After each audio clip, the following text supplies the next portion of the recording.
Magandang araw po sa inyo mga kabansa, magandang hapon muli, no?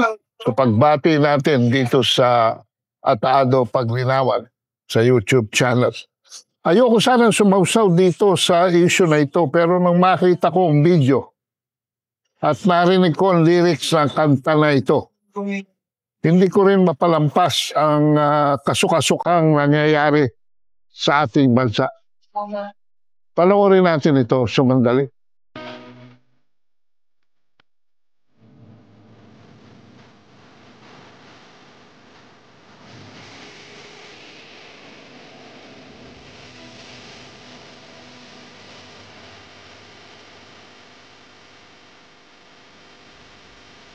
O yan, nakita nyo na mga kabansa. Halos sa liig na ng mga tao. At nagmistula ng barko. Dumadaan sa kalagitnaan ng mga baha. Pero, bilang residente ng siyudad ng Pasig, sinimulan natin dito sa Facebook post ni Vico Soto ito, no? Noong Agosto 21.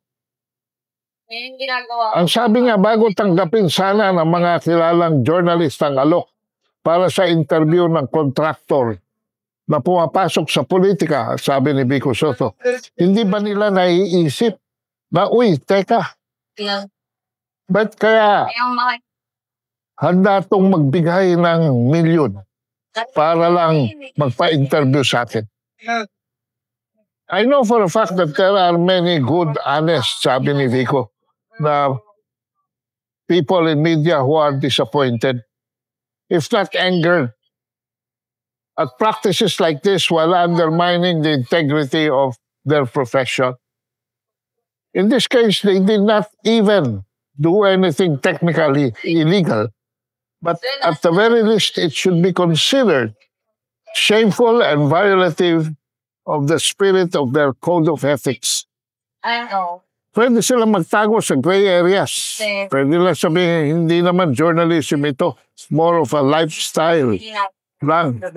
Kailangan kasi ng sponsor.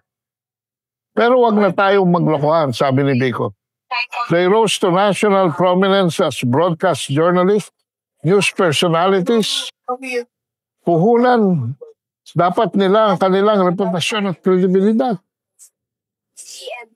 At sa ganitong kalakaran, ito rin ang reputasyon at kredibilidad na pinahihiram na nila sa mga korap na kapalit.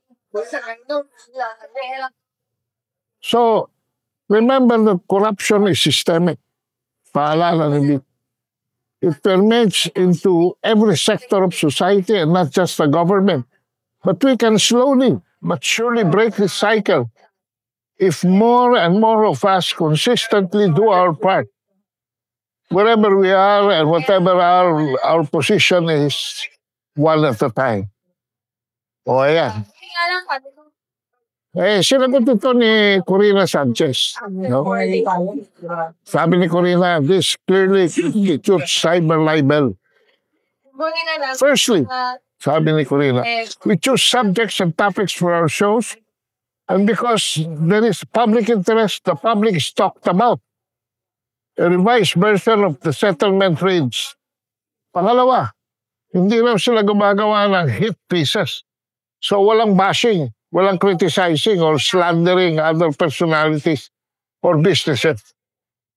At pangatlo, by the same token, sabi niya, we do not fuss or do vanity pieces simply to tell their life story. Maraming personalidad have already been featured in both shows for decades, including Soto's relatives. It is the same for several other magazine shows and interviews of many hosts from all the networks. In the case of Sarah and Curly Vizcaya interview, they are the talks of the town. The sudden prominence in the public eye makes for public interest. We do not presume our interviewers as evil or as angels. The rags to reach a story is their story to tell. It was aired, no more, no less. Should there have been anything untrue about what they claim? And it was, and it's up to the accuser to point this out. Pero masyado naman yatang nagmamalinis dito si Corina. Ang topic nito sa interview ni Julius Babaw, lalo na, ay yung 40, mga 40 mga big items na mga SUVs, mga sasakyan na nakalagay lamang in 2 stories of the residence. Pambira naman. Antas ng Pilipino na nagugutom. Halos 30% na. 73% ng ating mga kababayan perceive themselves to be poor. So, hindi ko yata matatanggap ito sinasabi ni Corina. No? Masyadong simplistic, nagmamalinis. Provided they stick to the interview and to the facts that are given, walang mali siya na dyan. Masyado naman yata mabilis yan. No? On the other hand, ito naman si Julius Babaw denied allegations that saying that the couple did not mention their political plans during the interview. Hindi naman. It was not intended to be political. It was intended to be a show, an ostentatious show of wealth. Wala na sa lugar. Kaso-kaso ka na ang kahirapan sa bansa, kaso-kaso ka na ang mga baha, kaso-kaso ka na ang mga korupsyon sa mga proyektong publiko. Dagdag pa ni Babaw, hindi pa rin lumabas sa kahit anong issue na may kinalaman sa kanilang government projects noong panahong ito. And precisely, do you expect them to be talking about government projects habang sila ini-interview? Hindi ba kayo nakakaduda niyan? Nagpa-interview na kay Babaw, papa-interview pa kay Corina. Baka kung sino pang sa ibang channel pa, baka nagpa-interview pa yan. No? Ang nais lang nila noon, sabi ni Julius Babaw, ay ma-share ang kanilang success story sa publiko. Yan ba ang klase ng success story na gusto mo? Julius Babaw? Easy money? Na klarong-klaro, nanggaling sa mga kontratang publiko. Abay, nakabulabog na rin itong kalbong si Arnold Flavio. Skandalo. Mayor, sabi niya, kung meron ka matibay na ebidensya laban kay Babaw at Sanchez, na nagpabayad ang mag-asawang diskaya para sila ay baka panayam, ilantad ninyo. Hoy, Arnold, huwag kang magmalinis. Pambira ka naman. Alam mo naman ang payola, alam mo naman ang arrange PR interviews. Sabi niya, hindi ko inaasahan na manggaling sa iyo ang napaka-irresponsableng pahayag na ito. Anong irresponsable siya, sabi ni Vico Soto? Sabi niya, huwag ka magtago, Vico, sa mga pasaring, parinig o haka-haka. Dahil sa industriya namin, mahalaga ang terminong verification of facts sa pagbabalita. Wala naman sinabi si Vico na nag-misrepresent kayo ng facts.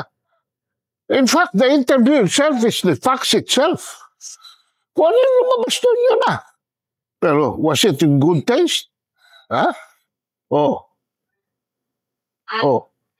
Kung meron kang matibay na ebidensya, ay yun ang mismong ebidensya, yung interview. Ani Clavio, ang mga akusasyon ni Vico ay hindi lang makaka-apekto kina Julius at Corina bagkus damay ang buong industriya at pamamahayag. Ano nga ba't di ba nasa kangkungan na ang mainstream media ngayon? Mga dyaryo, mga radyo, mga telebisyon. Hindi ito dapat ipagtanggol. Hindi ito para ipagtanggol ko ang dalawang mamamahayag sa paninira ni Soto. Kundi ang maproteksyonan ng buong industriya at pamamahayag. Wala na ang integridad. Alam na ba natin kung sino may-ari na pinagsisilbihan mo? Arnold. At kung sino rin may-ari ng media na pinagsisilbihan ni Corina at ni Julius. So, parehas tayo ng layunin, magkaroon ng malinis na gobyerno. Ha? Pero wag mo sanang isingit sa kamalayan ng mga Pilipino na ikaw lang ang malinis at matuwid. May trabaho ka. May trabaho rin kami. Respeto, walang personalan. Ano nga ba nangyari? Pag-respeto ba yan, ginawa ninyo? Mismong subject matter ninyo, kasuka-suka. Ha? Habang rumaragasa ang batikusan sa social media na pumapanig kay Vico Soto, nabalita na sinibak na raw ng TV5 si Julius Babaw. Pero ani ng panig niya, nagbakasyon lang daw ang angkol. Samantala, si Ed Lingaw at si Lord De Vera, ang temporary naging replacement ni Julius Babaw sa anchor duties niya sa TV5 Frontline Pilipinas. Si Lingaw ang nag-fill up para sa kanya noong August 25 at si Lourdes Libera naman noong August 26 after Babaw's absence from the program. So kayo humatol mga kabansa, sinong papanigan nyo rito? Ha? Ang Payola Media? Ha? Ang media na walang pakundangan kung ano ang subject matter ng kanilang ano ito? Para naman ibalik nyo ang society page, lifestyle kung tawagin nyo ngayon. Wala kayong sensitivity sa nangyayaring kaguluhan, poverty, na nagkalat sa ating lipunan ngayon. So kayong humatol mga kabansa. For the meantime, maraming salamat po.